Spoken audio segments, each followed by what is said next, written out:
Bəhlul oturmuşdu qəbirstanda, sümüklərə baxırdı. Biri keçəndə dedi ki, şəhəri qoyub gəlib burada sümük ilə oynayırsan.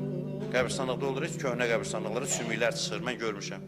Vəzir keçir, deyir, Bəhlul, dəli olmuşsan, gəlib burada oturmuşsan, sümük ilə oynayırsan bu günün altında. Deyir, dəli olmamışam, baxdım görüm, vəzirin sümüyü ilə, vəkilin sümüyü ilə, adi adamın sümüyünün fərqi var. Səhərdən baxıram, görüm, elə hamısı eynidir sümüklər, heç fərqi yox. Deyir, elə düz getdi.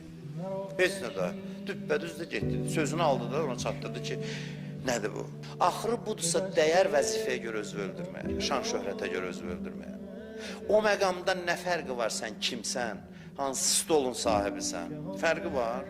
O kişi kimi insafən, fərqi var, sən kimsən o məqamda. Bu qədər sözü ölüm öz sükutu ilə sənə danışır. Biz telefonla danışırıq qəbir üstündə. Heç nə deyib, bunu qoy qırağa, bax ibrətlə.